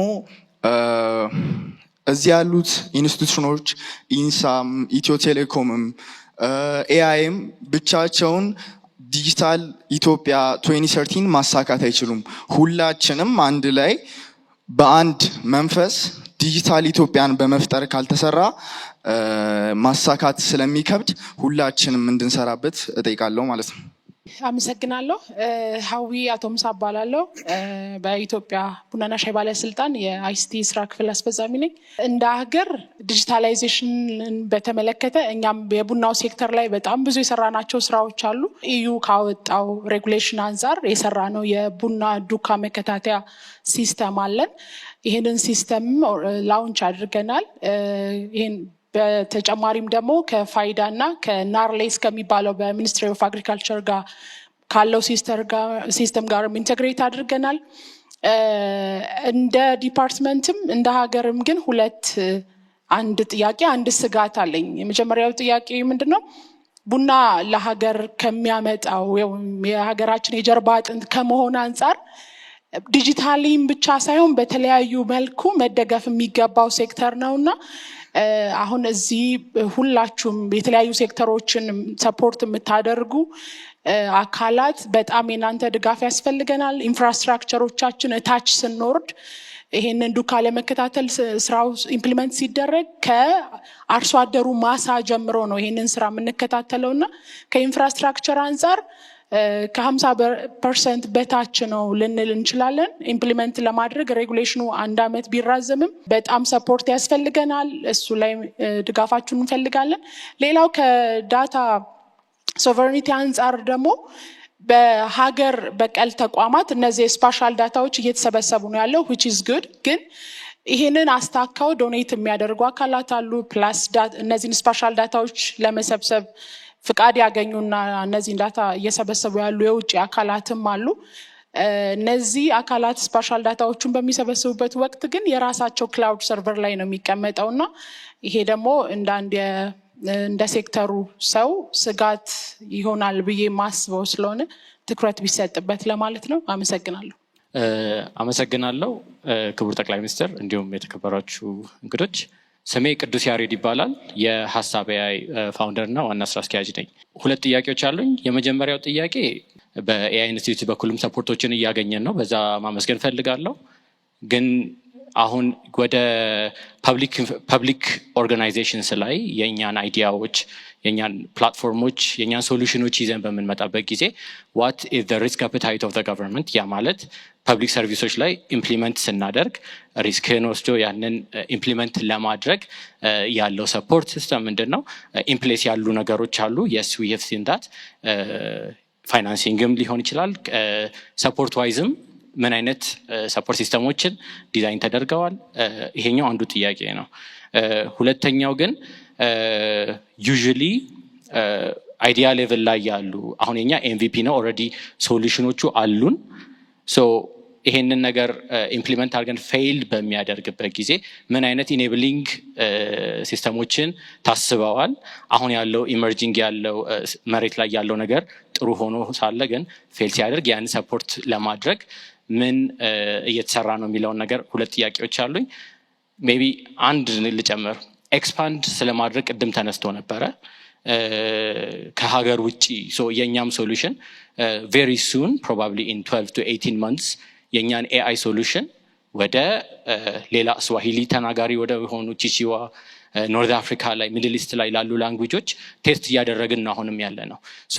በዛ አንጻር ምን አይነት ሰፖርትን ለማድረግ ታስቧል የሚለው ነው። በጣም አመሰግናለሁ። ቴንክ ዩ። የዚህ አይነት መገናኘት ዋናው አላማ እንደዚህ ያሉ ቮይሶች ሌላ ጊዜ ለመደመጥ እድል የሌላቸው ቮይሶች ለመደመጥ እድል ስለሚያገኙም ጭምር ነው መስማቱን የፈለኩት። በአራቱም ጥያቄዎች የድምር የሆነው ሐሳብ የክሪኤቲቭ ቲንኪንግ ከሌሎች ቲንኪንጎች ያለው ልዩነት በደንብ ግንዛቤ መወሰድ አለበት። ስትራቴጂክ ቲንኪንግ ሲሆን፣ አናሊቲካል ቲንኪንግ ሲሆን፣ ሲስተሚክ ቲንኪንግ ሲሆን የራሱ ባህሪ ያለው። ክሪኤቲቭ ቲንኪንግ ማለት ልክ ወንድሜ ለጤና አንድ አፕሊኬሽን ሰርቶ በመንግስትም ይሁን በግል ያን አፕሊኬሽን የሚሰሩ ሰዎች ሊፈጠሩ እንደሚችሉ አስቦ ከነሱ በልጦና ተሽሎ መገኘት አንድ፣ 10 ፈጥሮ በአንዱ ስኬት ማግኘት 9ኙ ደግሞ ውሃ ሊበላው ይችላል። ክሪኤቲቭ ቲንኪንግ ሪስክ ወሳጅ ነው የሚባለው ለዛ ነው። የፈጠርከው ሁሉ ገበያ ያገኛል ማለት አይደለም። የፈጠርከው ሁሉ ተቀባይነት ያገኛል ማለት አይደለም። ክሪኤቲቭ ቲንኪንግ እስካለ ጊዜ ድረስ ግን እነዛ ኮምፒት የሚያደርጉ ሰዎች የምትበልጥበት አንዱ አቅምህ ተሽለህ መገኘት ነው የሚሆን። ብዙዎቻችሁ ጋር ያየሁት አንዱ ስጋት ይሄ ነው። ሁለተኛው መንግስትን እንደ ትሬት፣ እንደ አጋዥ፣ እንደ ደጋፊ፣ እንደ ገዢ ብቻ ሳይሆን እንደ ትሬት የማየት ዝንባሌ አይቻለሁ። ለምሳሌ ወንድም ያነሳውን የጤናውን ጤና ሚኒስቴር እንደዛ መጀመሩ ጥሩ ነው። የእናንተን ሲስተም አላቀውም፣ የጤናን አቀዋለሁ። የጤና የተጀመረበት ዋናው ምክንያት አዲስ አበባ ውስጥ በጣም በርካታ ፋርማሲዎች አሉ። ሰው ድንገት ማታ ያመውና መድኃኒት ፍለጋ እዚህኛው ጋር ሲሄድ የለም፣ እዛኛው ጋር ሲሄድ የለም፣ እዛኛው ጋር ሲሄድ የለም ይባላል። በአንድ አፕ የሚፈልገውን ነገር በአንድ ሰዓት ማግኘት ሲገባው 3 ሰዓት የሚቆይ ከሆነ ያ በሽተኛ ሊጎዳ ይችላል። ሪሶርሱ እያለ በመረጃ እጥረት ምክንያት የሚጎዱ ሰዎች ስላሉ ለነዛ ኢንፎርሜሽን ፕሮቫይድ ማድረግ አለብን ከሚል ነው አንደኛው። አሁን ወንድም ያነሳው በጣም ክሪቲካል ሲስተም ነው። ኢትዮጵያ ውስጥ የሜዲካል ፕሮፌሽናል በጣም ውስን ናቸው። አጠቃላይ ሳይሆን በአንዳንድ ሴክተር ላይ ያለ አቅም ውስን ነው። ለምሳሌ በጉሮሮ ላይ ባለ በሽታ 50 ሰው ብቻ ቢኖረን ያ 50 ሰው 50 ወረዳ መሄድ ስለማይችል አንድ ሴንተር ሆኖ ኬዞች ወስዶ ቨርቹዋሊ መድኃኒት አዞ በሺዎች ማዳን ይችላል። በጣም ኢምፖርታንት ሲስተም ነው። የኢትዮጵያ ጋፕ ነው። በቂ ሙያተኛ የለንም። በሲስተም ታግዘን አንዱ ሙያተኛ ለብዙ ሰው እንዲያገለግል ማድረግ የሚያስችል ስለሆነ ወይም በኳንተም ሳይንስ ለምሳሌ 2 ሰው ቢኖረን በእያንዳንዱ ዩኒቨርሲቲ ያም ማስተማር ባንችል ያ 2 ሰው ቨርቹዋሊ በሺህ የሚቆጠር ተማሪ ሊያስተምር ይችላል ማለት ነው። እና እንደዚህ አይነት ሲስተም በጣም አስፈላጊ ናቸው ለኛ። ብዙ ደግሞ አይደለም፣ 2 ብዙ አይደለም፣ 10 15 20 መኖር አለበት። ከዛስ ጊዜው ኮንቨርጀንስ ስለሆነ እነዚያ 2 3 5 ያሉ ተቋማትና ምርቶች ይደራደራሉ እንዴት ኮንቨርጅ አድርገው በጋራ እንደሚሰሩ። አንደኛው በዳሽቦርድ ሌቭል ሲስተም አንድ ዘርግተው ያ ሰው ከፈለገ ወደዚህኛው ካልፈለገ ወደዛኛው እንዲሄድ ማድረግ ይቻላል። ኦር 2ቱ በጋራ ሆነው አንድ ሰርቪስ መስጠት ይችላሉ። ያን ያንተ ሲስተም እና ጤና ያለው ሲስተም በይዘት ምን አይነት መመሳሰል እንዳላቸው አሁን ስለማላቅ ማገናኘትና መደራደር ያስፈልጋል። በእርግጠኝነት ግን ጤና እንደዚህ ያሉ ወጣቶች ሰርተው ሲያመጡ በትብብር አግዞ እንደሚሰራ ጥርጥር የለኝም። ከሌለም የኔ መልእክት እሱ ነው፣ አግዘን መጠቀም አለብን ነው። ሁለተኛው ወጣት ያነሳው የኳንተም ቴክኖሎጂ ጉዳይ እንዳለው ነው። ልክ እንደ ኤአይ የኳንተም ኮምፒውቲንግ አቅም በከፍተኛ ደረጃ ማርሽ ቀያሪ ነው። ለምሳሌ የዛሬ 5 እና 10 ዓመት ታስታውሱ ከሆነ ይሄንን ቤት የሚሞላ ሰርቨር የዳታ ፋርም የሰርቨር ፋርም ብለን የምንገነባው በጣም ሰፊ የዳታ ሴንተር አይታችሁ ከነበረ አሁን ባለው በኤንቪዲያ ቴክኖሎጂ ምናልባት እቺን ቦክስ የሚያክል የዳታ ሴንተር አቅም ያለው ድሮ ቤት የሚያክል የምንገነባበትን ይተካዋል።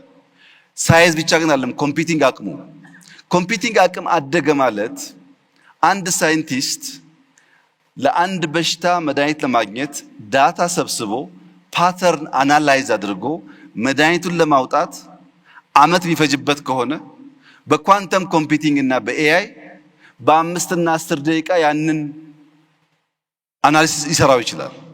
መድኃኒት ለማግኘት አዳዲስ ነገር ለማግኘት በከፍተኛ ደረጃ የሚያግዝ ነገር ነው። ያ ግን ቅድም እንዳልኩት ከፍተኛ የሃርድዌር ካፓሲቲ ስለሚፈልግ በንድፍ ደረጃ ብቻ ሳይሆን በኢምፕሊሜንቴሽን ደረጃ በኳንተም የሚታገዙ ሲስተሞች ለመፍጠር የዲጂታል 2030 ዋነኛ ዓላማ ቢያንስ ሀገር በቀል ሮቦት፣ ሀገር በቀል ስልክ፣ ሀገር በቀል አይፓድ መፍጠር የሚያስችል የሃርድዌር ማኒፋክቸሪንግ ካፓቢሊቲ መገንባት ነው። ክላውድ ብቻ ሳይሆን ከሶፍትዌር ወጥተን ሃርድዌር መገንባት ነው።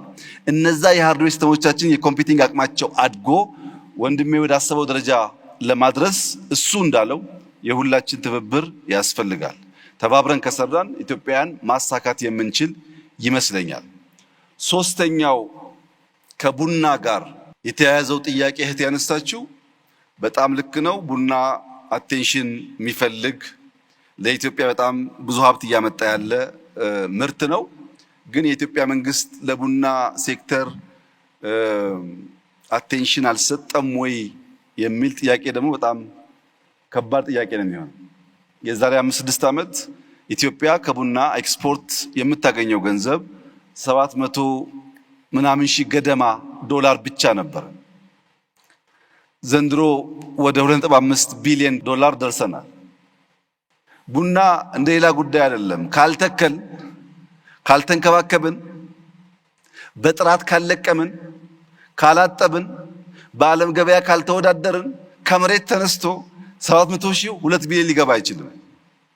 ስራ ይፈልጋል። ባለፉት 6-7 ዓመታት በግሪን ሌጋሲ ብቻ ክሎስ ቱ 9 ቢሊዮን ችግኞች ተክለናል። በዚያ ምክንያት ነው የኢትዮጵያ ኤክስፖርት 3 እጥፍ በላይ ያደገው። ምን እየሆነ ኮንሱም እያደረግን አሁን ዩጋንዳ ብትሄዱ 5% 10% አይሆንም ኮንሰምፕሽን። እኛ ጋር ግን እንደምታውቁት ሁላችንም ቡና እና ውሃ በደንብ ስላለየን ቡና እንደ ውሃ ስለሆነ አንደኛ፣ ሁለተኛ፣ ሶስተኛ ስላለ ከፍተኛ ኮንሰምፕሽን ያለበት ሀገር ነው። ኮንሱም አድርገን 3 እጥፍ የቡና ኤክስፖርት ማደግ ማለት ቀላል ትርጉም የሚሰጠው ጉዳይ አይደለም። ያን በዲጂታል ማገዝ በጥሬው መላክ ብቻ ሳይሆን ቫልዩ አድ ማድረግ እህቴ እንዳለችው ሐሳብ ያላቸው ሰዎች ሲኖሩ ማገዝ በሚመለከት እየተሞከረ ነው። የሚቀር ነገር ካለም መንግስት አበክሮ ይሰራል። የጋራ ጥቅማችን ስለሆነ ቡና ላይ ተሰርቶ በግሉ የሚጠቀም የለም፣ እኛም ተጠቃሚ ነን። በቡና ኤክስፖርት ሲሳተፉ የነበሩ ሰዎች ባለፉት ጥቂት ዓመታት ቡና ልከው ከሚያገኙት ሀብት አብዛኛው የውጭ ምንዛሪ ለነሱ ስለሚሰጣቸው ኢትዮጵያ ውስጥ ካለው የኢንቨስትመንት ሴክተር ሁሉ የተሻለ አዋጭ ማለት እንደዚህ ኤክስፖርት አድርገው ዶላር ካገኙ በኋላ ዶላሩን እንዲጠቀሙበት በሆነ ፐርሰንቴጅ የተፈቀደላቸው ሴክተሮች ናቸው። ከነሱ ውስጥ አንዱ ቡና ነው። ዘንድሮ ብንጀምር ቡና መላክ ብቻ ሳይሆን ቡና መትከል አለባችሁ ዋና ዋና ላኪዎች ብለን ወደ 100,000 ሄክታር ገደማ ቦታ ጠይቀዋል። እኛ ብቻ ሳንሆን ላኪዎችም እንዲሳተፉ ከውጭ የሚመጡም ቡና ገዝተው እንዲሸጡ ሳይሆን ቫልዩ አድ እንዲያደርጉ እነዚህ ጉዳዮች በእኛ በኩል ጥረት እንዳለ ያመላክታሉ። ግን ጥረት ሁልጊዜ ሙሉ ስለማይሆን የሚጎል ነገር ካለ በዚህ አይነት አውድ በሚገኝ መረጃ እየተማርን ምናሻሽለው ይሆናል። የመጨረሻው ጥያቄው ጥሩ ነው፣ ስሙ ግን ችግር አለበት።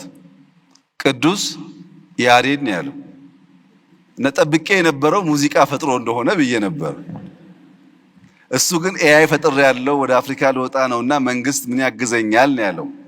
እንግዲህ ቅዱስ ያሬድ የሙዚቃ ኖታ ከመፍጠር ወጥቶ ወደ ኤአይ ካደገ አዳፕቲቭ ነው ማለት ነው። ስሙ ራሱ ከዘመን ጋር አብሮ የሚያድግ ነው ማለት ነው።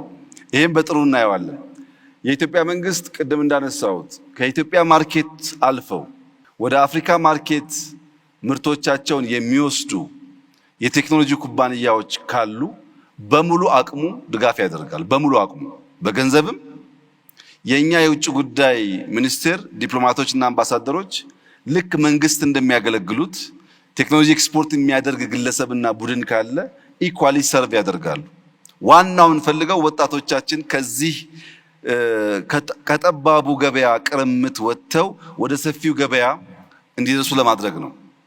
በድምሩ ግን ወጣቶች ኮንሰርን መሆናችሁ ማንሳታችሁ ተገቢ ሆኖ ትንሽ ቢታይ የምለው ጉዳይ የኛ መንግስት ታለንት ኢንፍራስትራክቸር ብሎ ያምናል። ልክ ድሮ መንገድ ለአንድ ሀገር እድገት ወሳኝ ነው፣ ቴሌኮም ኢንፍራስትራክቸር ወሳኝ እንደሚባለው ታለንት ከሃይዌይ ያላነሰ፣ ከኤሌክትሪክ ያላነሰ፣ ከቴሌኮም ያላነሰ ወይም የበለጠ ወሳኝ መሰረተ ልማት ነው ብለን እናምናለን።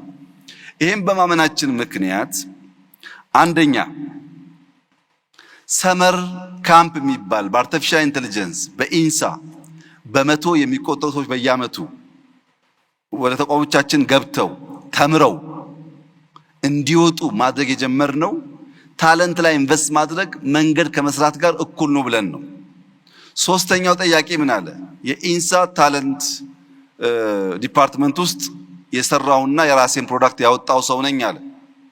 ኢንሳ ውስጥ ልክ እንደ ሌሎች ዲፓርትመንቶች ለታዳጊዎች ለታለንት ተብሎ የተዘጋጀላቸው ቦታ፣ አስተማሪዎች፣ ሪሶርሶች አሉ። ስራዎቻቸውን በእውቀት ታግዘው እንዲያወጡና ራሳቸውን ይችሉ የሚያስችል። ሶስተኛ በአብሮት ላይብረሪ በየዓመቱ ታዳጊዎች ይወዳደራሉ በሮቦት በኤአይ አይታችሁ ከሆነ። ሞስት ኢምፖርታንትሊ ግን ሪሰንትሊ የጀመርነው ስታርታፕ ይህን በኩራት መናገር እችላለሁ። በኩራት ኤአይ ያዘጋጀው G+4 G+5 ህንፃ ለስታርታፖች 3 ወር 4 ወር 5 ወር እዛ ተቀምጠው መብራት ሳይሉ ቤት ክራይ ሳይሉ ኮምፒውተር ሳይሉ የተሻለ እውቀት ካለበት ቦታ እያመጣ የልጆቹን ሐሳብ ፍሬያማ እንዲሆን አብቅቶ ከፕሮዳክት ጋር ግራጁዌት እንዲያደርጉ አንድ ብር ሳይከፍሉ ማለት ነው የማድረግ ዝንባሌ በዚህ ዙሪያ ያላችሁ ሰዎች በድፍን አፍሪካ ብትንቀሳቀሱ አታገኙም። እንዲህ ያለ ነገር አታገኙም።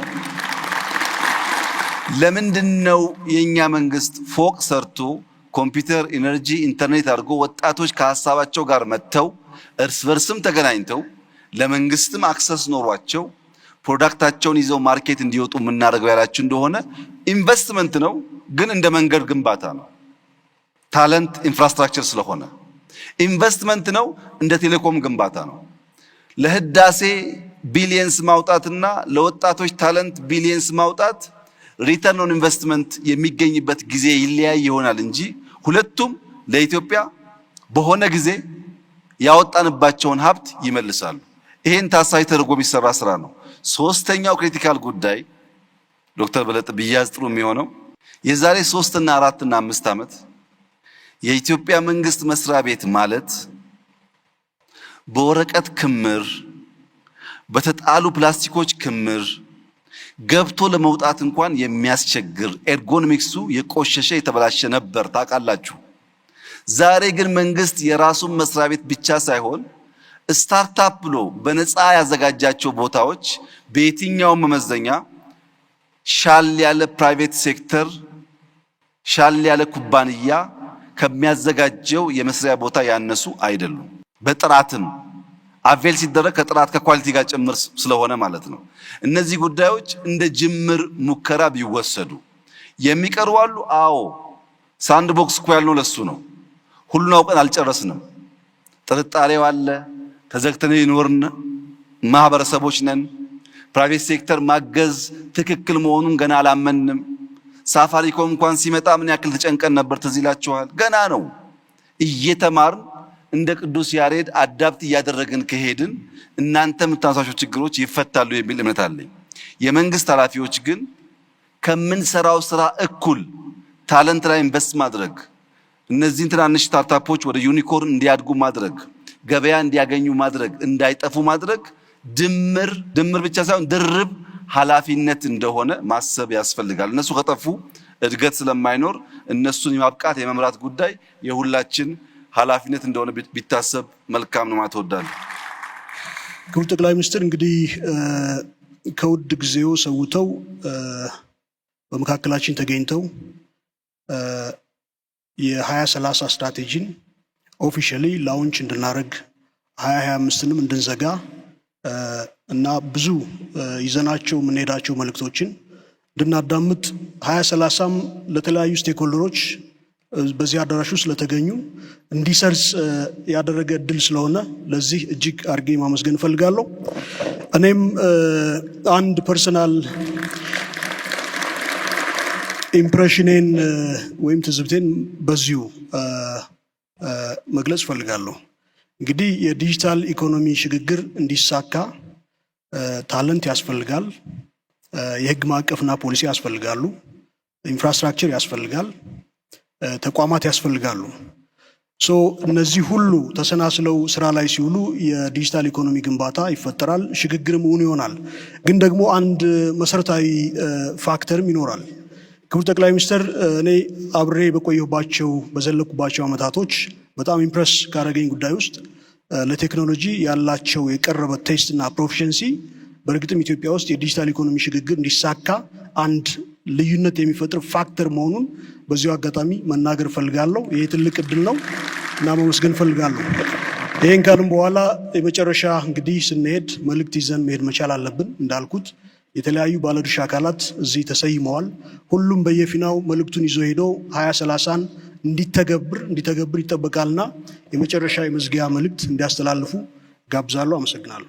እሺ፣ በጣም ነው የማመሰግነው ዶክተር በለጠ። መጀመሪያ መልእክት ያለኝ ለመንግስት የስራ ኃላፊዎች ነው። የመንግስት የስራ ኃላፊዎች የመደመር መንግስት ሊፈጥር የሚፈልገውን መንግስታዊ ቁመና በጣም ቀለል ባለ መንገድ ተገንዝበን እዚያ ውስጥ ሚናችን የምንጫወት መሆን አለብን። የመደመር መንግስት ስሞል ኢን ሩቲን ወይም ስሞል ኢን ቢሮክራሲ መሆን አለበት ብሎ ያምናል። ቢሮክራሲው በጣም ስሞል መሆን አለበት ብሎ የሚያምን መንግስት ነው። ሁለተኛ ቢግ ስትራቴጂ ብሎ ያስባል። ስትራቴጂው ትልቅ የሆነ ሩቲኑ ትንሽ የሆነ ማለት ነው። ሶስተኛ ስትሮንግ ኢን ኦቨርሳይት ይላል። ጠንካራ ኦቨርሳይት የምናደርግ ትላልቅ ትልሞች ስትራቴጂዎች ያለን ሩቲን ቢሮክራሲ ግን የቀነስን መሆን አለብን ይላል። ምን ማለት ነው? አንድ ሰው ኢትዮጵያ ውስጥ መታወቂያ ለማግኘት እዚኛው ቀበሌ ሄዶ በ5 ብር ማግኘት ካልቻለ እዚኛው ቀበሌ ሄዶ በ5 ብር ያገኛል። ቢሮክራሲው ረጅም ነው፣ ግን ከፍሎ ያገኛል። ይሄንን በህገወጥ መንገድ ፎርጅድ ኢሌጋል መታወቂያ ያገኘውን ሰው ግን መንግስት ኦቨርሳይት አድርጎ መያዝ አይችልም። ሩቲኑ ስለተራዘመ የተሳካ ይመስላል እንጂ የተራዘመ ሩቲን ግን ደግሞ የኦቨርሳይት አቅማችን ውስን ስለሆነ ኤክስኪዩት አናደርግም። ሁለተኛ መሬት እንውሰድ።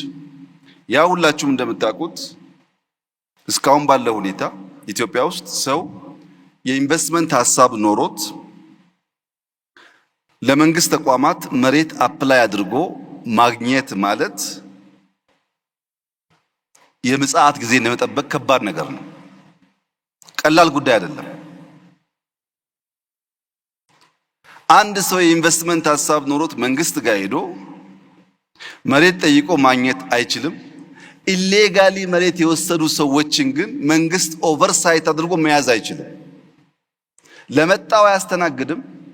ለሚሰርቀው እና ካላግባብ ለወሰዱ ደግሞ መያዣ መንገድ የለውም።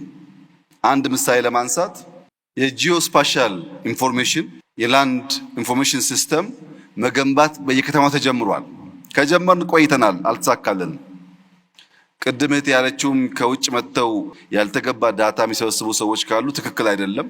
የእኛን ጉዳይ ግን ለማንሳት አዲስ አበባ ላይ፣ ሸገር ላይ፣ ቢሾፍቱ ላይ፣ አዳማ ላይ፣ አንዳንድ ከተሞች ላይ የላንድ ኢንፎርሜሽን ሲስተም ከሞላ ጎደል 100% መመዝገብ ተችሏል። ከብዙ ዓመት ልፋት ጭቅጭቅ በኋላ ምን አገኛችሁ ያላችሁ እንደሆነ አንድ ሰው ሸገር በሚባለው ከተማ ውስጥ ከ100 በላይ ካርታ ያለው ሰው አለ። አንድ ሰው ይሄ ከ100 በላይ ካርታ ወደ ጂኦስፓሻል ሲስተም ካልገባ በቀር ከዚያ ሁሉ የተከመረ ወረቀት በምን አይነት መነጽር ለይተህ ታወጣዋለህ? ያንን ሰው ብቻ ለይተህ አታገኝም። የጂኦስፓሻል ኢንፎርሜሽን ሲስተም ኢትዮጵያ ውስጥ እንዳይገነባ የነበረው ፍላጎት የቢሮክራሲው መጨናነቅ የምታውቁት ቢሆንም ዋና ዓላማው ግን ጥቂት ሌቦች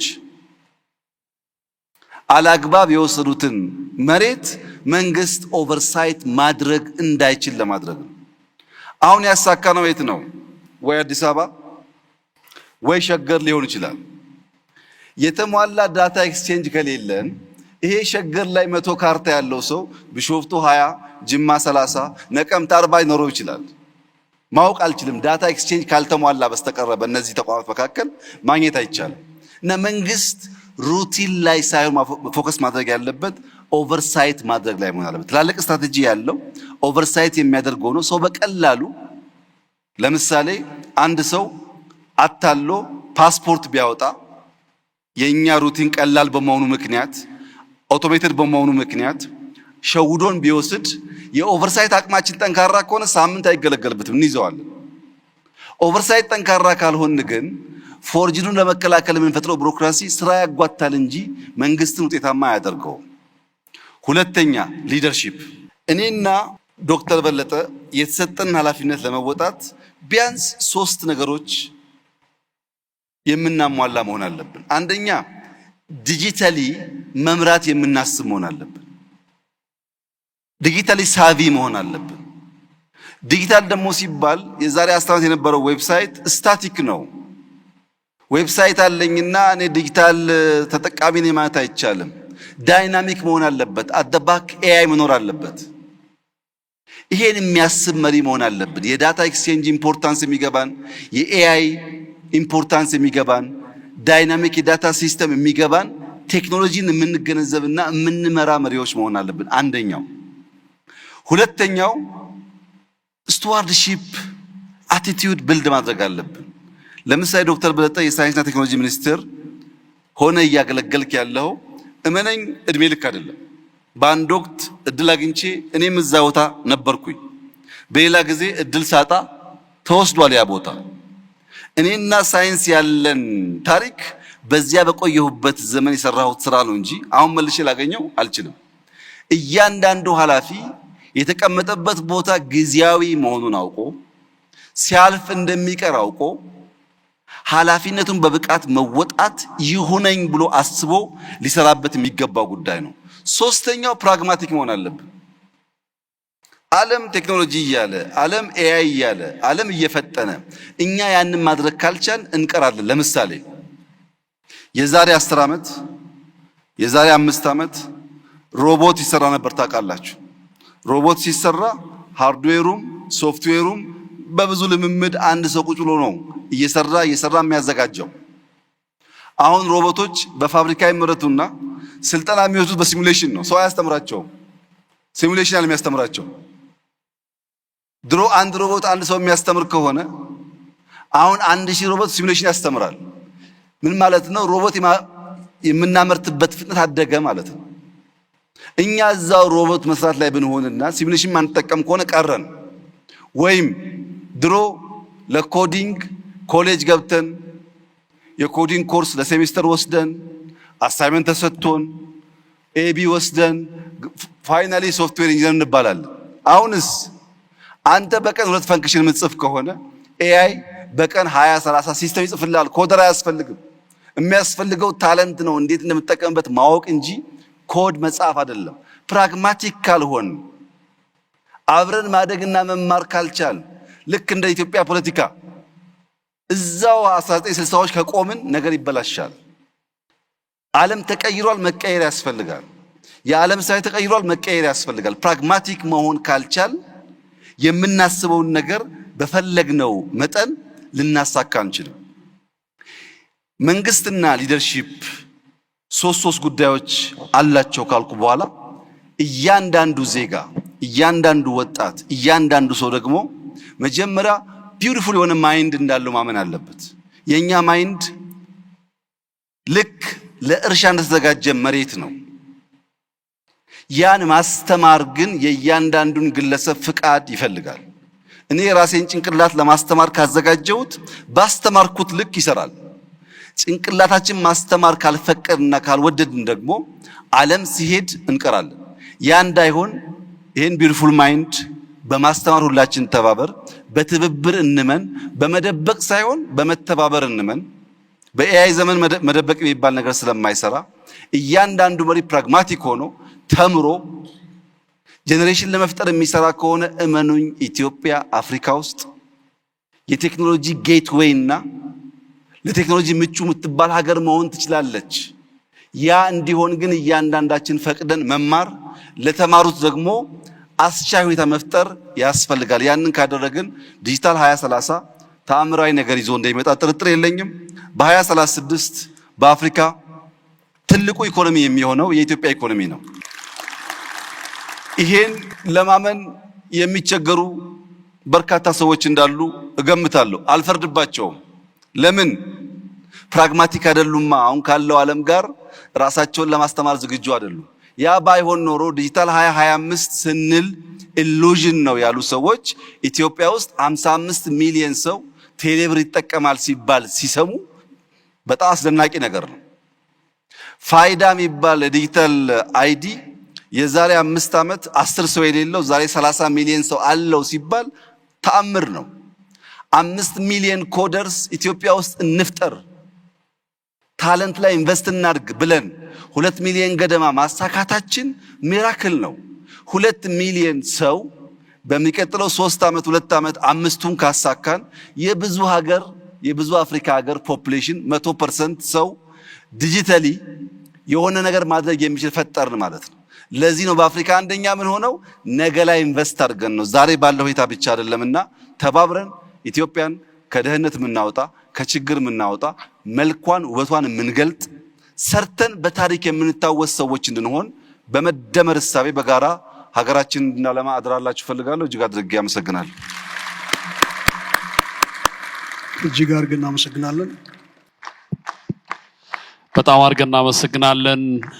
ክቡር ዶክተር አብይ አህመድ የኢፌዴሪ ጠቅላይ ሚኒስትርና ያሉትን ክብር እንግዳ እንዲሁም ክቡር ዶክተር በለጠን በክብር ተቀበሉልን።